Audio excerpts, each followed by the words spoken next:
What's up, Scott? Crazy day. Crazy day. Crazy day. I've Yep. never been less focused on UFC in my life than today, but we're going to do our best. I haven't gotten my full tape study in. It's early, and like we said, it's been a crazy week for us. This isn't the best card. UFC Fight Night, Font Garbrandt. The main event's good. I like that Font Garbrandt Yeah. matchup a lot. But the rest of the card is kind of lacking, especially name Right. power. So we'll break down the fights best we can, and I do have some bets I already locked in. Cool. So first Get it fight's rolling, buddy. Rafael Alves versus Damir Ismagulov. Damir Ismagulov is a strong wrestler. Surprise, surprise. Alves has gassed out before. I think it's a bad matchup for Alves. Damir should be able to take this over with pace, wrestling, and just being the more technical guy everywhere, basically. Not much to break down in this fight. Right. Damir is also heavy favorite. Next fight is a little more interesting. Yancy Medeiros versus Damir Hadzovic. Yancy, once he dropped down to lightweight, had some success. He did lose in his last fight, but before that, what he have? I think he had 3 finishes in a row at lightweight as soon as he dropped down, and then he had some tough losses, but all to top competition. Donald Cerrone, who debatable top competition, but it was 2018, so lost to Right. him, lost to Gregor, lost to Lando, and according to Cormier, Lando Venata is the next best thing. So Yeah. According to DC, that's yeah, Lando Venata's the one to watch. exactly. 2021. So he's only ever lost to top competition. He kind of has that Hawaiian warrior style. He's not afraid to come forward, which we like. His conditioning's always pretty good.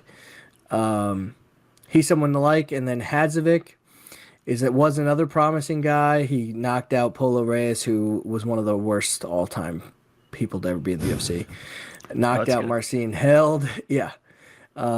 He lost his last fight to Renato Carneiro by submission. He lost to Christos Giagos, who we just watched fight this week. Right. I like Yancey here.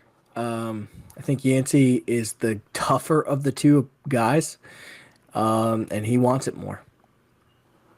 Sounds good. That brings us to a fight, Joshua Kulaba versus Shah Yalan. The only thing I know about this fight is that Joshua Kulaba is probably the better fighter, but I know he gasses out. He tends to gas. And Shah will wrestle. So could be a dogfight. I'd have to do more tape study to be Yeah. on We got that time, one. though.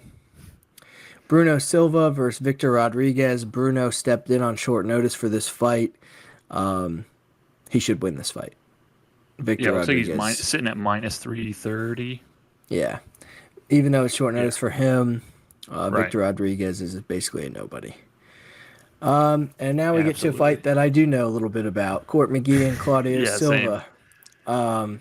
Court McGee is somebody who I used to like a lot. Watched him on The Ultimate Fighter. He's a really tough guy. If you know his backstory, he recovering addict, heroin. He has some tough losses recently. He lost to Diego Lima, who's a beast. He lost to Sean Brady, Right. who's a beast. And he lost to Carlos Condit, who's a legend. He hasn't looked the best in these fights, I'll be honest. But he's a guy who's tough as shit. You can never count out. And then Claudio Silva is a guy who I never liked. He was undefeated for frickin' ever in the UFC. Had this huge record of being undefeated, but it was against nobodies. He does have a win over Leon Edwards in 2014 by split decision. Claudio Silva is slow. I'm going to go ahead and say he's slower than Court McGee, which is impressive. That is impressive. This is going to be a boring fight. It's going to be a grinding fight, and I like Court McGee in that kind of fight. Yeah. I think it's sitting around even money right now, It is a if I'm not pick 'em. mistaken. Yeah. And then Next we up, got your boy. Ben Rothwell against late replacement Chris Barnett. I looked up Chris Barnett and his record. He fights cans. He Yeah. looks like he weighs 400 pounds. He's just a I big, was just gonna say fat dude. he looks real chunky. I think there's a reason Yeah, they just have nice slim silhouette of yeah. as his picture on ESPN. He's just a massively fat dude. Ben Rothwell should pick this guy apart. Probably get a finish. Yeah. Now we get He's to fucking the. 5'9", 265. He looks bigger. He looks like he weighs more than that. Yeah. Well, he's fucking 5'9", and he probably weighs in on fight day at like 290. Right. And he's listed 5'9". What is he Right. actually? Next fight is awesome. Ricardo Ramos, Bill Algeo. I love everything about this fight. Bill Algeo is our boy. He lost to Ricardo Lamas 2 fights ago.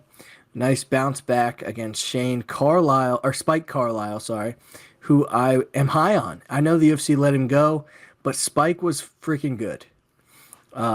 Especially early on. Bill Algeo has the style to overcome fights like that. He's relentless, and he does not give up. Ricardo Ramos, on the other hand, lost by TKO to Lerone Murphy in his last fight. I'm not as high on Ricardo Ramos. He has all his losses are to decent people. He lost to Syed Nurmagomedov by spinning back kick and punches. Yeah, that was nasty.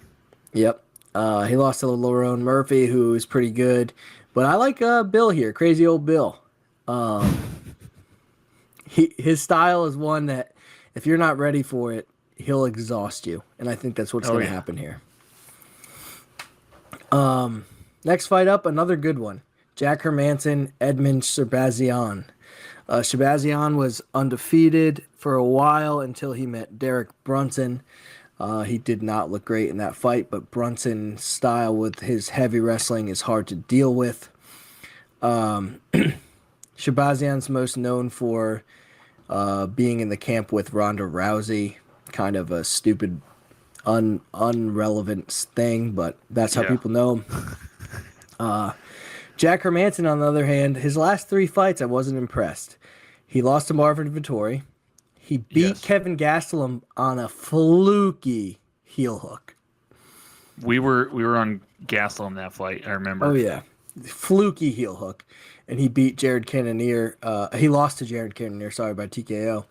I think he's going to get knocked out here. I think Shabazian bounces back, the young kid. I like how athletic he is. And Hermanson's been hurt in the past, and I think it could happen again. Like it. Next fight, David Dvorak, Rulian Paiva. Rulian Paiva is somebody that you can never count out of fights. Dvorak has looked pretty good in the UFC. I think he's a decent favorite here. Maybe like minus 180. Minus 150 right now. Okay. Paiva is somebody I like as a dog. He showed me something in that Zalgas Zumagulov fight. I know it was close, but I liked it a lot. He KO'd Mark De La Rosa, who he's not great, but it's okay. And he went to a split with Kai Kara France. Kai Kara France is no joke. Rulian Paiva comes to fight always. David Dvorak, I don't know as much about him. He did beat Jordan Espinoza in his last fight, who Jordan Espinoza is pretty good. I don't know much other than that, honestly. This is one that like makes me think dog, but I have to do more tape study to be able to lock that in. Right. Felicia Spencer, Norma Dumont, boring fight. Don't know what to think about that. They both have. Norma Dumont only has 1 loss, but Felicia Spencer's just recently lost to Amanda Nunes. If I was going to do anything, I'd say Norma Dumont, but again, I haven't been able to look at this fight. This fight does nothing for me. I'll probably stay away anyways. Yeah. Women's MMA. Women's MMA is fucking fluky. Yep. Then we got my boy, Justin Taffa. His KO win got me my biggest ever betting win in my career as an MMA gambler. When he knocked out Juan Adams, that was fucking awesome. I called that, and I think the same thing's going to happen here. Jared Vanderer is not very good. Justin Taffa hits way too hard. Yeah. I think we're going to see Justin Taffa with another spectacular KO. Sitting at minus 190 right now. Pretty well worth the price on that. Yeah, I like it. Next fight, we got a women's strawweight fight. Jan Zanan versus Carla Esparza. Jan Zanan has looked excellent in the UFC. Yeah. I mean, her nickname is Fury. She comes in great shape. She beat Claudia Gadelha, who I'm always high on. She beat Carolina Kowalski, good fighter. She beat Angela Hill, great fighter. She's looked good in all her fights. She's coming in against Carla Esparza, who's a great wrestler. But that's about it. I think Jan takes this. I think she shows that she's one of the top girls in this division. Yeah. I was just looking at Carla Esparza's last couple of fights. Not much in terms of big names here that she's beaten. She's beaten Michelle Watterson, who's pretty good, but that was a split decision. And was Marina Rodriguez. Yep. Who was also obviously pretty good. She just dismantled the karate hottie. Yeah. But she did that with all her wrestling. I don't know if she'll be able to wrestle Jan like she did to them. Right. And then that brings us to our main event. Cody versus Rob Font. This is a great main event. Everyone wants to see Cody return to the ring. We last saw him out with a big KO over Rafael Assunção. Before that, he got KO'd 3 times in a row by TJ Dillashaw, and Pedro Munoz. The thing with Cody is he's got excellent boxing. He's fast as shit, great footwork. He has no fucking chin. No love, no chin. Rob Font, on the other hand, his last 3 fights, Sergio Pettis, who is now the champ over at Bellator, Ricky Simone, who's a fucking beast, and Marlon Rice, who's a fucking beast, and he finished him in round 1. Rob Font fights out of Boston, and he also has excellent fucking boxing. So this is basically a boxing match. It'll be a striking match the whole time, guaranteed. Yeah. And I think the no chin of Cody Garbrandt is going to raise its head. And Rob Font gets the finish. I am loving Rob Font at minus. It depends on where you look. It's a pick'em on Bovada, and on ESPN they have it at minus 115 for Font. Right. And I did place a couple of bets already, like I said. And I will get those out to you right now. I did a 3-team parlay with Justin Taffa, Bill Algeo, and Rob Font. That's $20 to win 80. Pretty good odds there. And then I just did a 6-teamer, and these are just the reason I placed this was just so I could, as a memory. Also, I don't mind placing a 6-teamer. That's never scared me before. But these are my 6 favorite, or 5 favorite. It's a 5-teamer, sorry. 5 favorite. Justin Taffa, Court McGee, Bill Algeo, Rob Font, and Edmund Shabazian as the dog. I like all of them. As I said, I'll probably have some more plays. I just have to do tape study, and all that will be posted onto the blog. Neverhedgepodcast.com. Never Hedge. Do you want to go quickly over some DraftKings? I'm looking at them right now. That's what I was getting at. I haven't made a lineup yet, but I did look at it, and I did mess around with it. I love Justin Taffa at 9,000. I think he gets a KO probably round 1. Then if we're dropping down to give us some room, I like Edmund Shabazian at 73. I think he gets a knockout if he wins. Bill Algeo, high output guy, 85. He's worth it. Rob Font, 8,300. He probably gets the KO. Yeah, Rob Font at 8,300 is a steal. You almost need Rob or Cody in this in this slate. You need them. Yeah. Then we have 84.50 left. That's what we have left for 2 spots. I think I would like to dip down. The people I were looking at down here are Norma Dumont. I think she could maybe finish Felicia Spencer. And Paeva. He's another one we talked about. Maybe coming through as a dog. Can't bet against them. You pick either one of them. You have enough money for just about everyone left. And if you go to the top, it's hard not to like Ben Rothwell. But you don't have to spend all the money this week. That's what's interesting. Right. The top's not great. You could go Damir Ismagulov. He's not necessarily a scorer. I think I would go with Ben Rothwell. You have $300 left.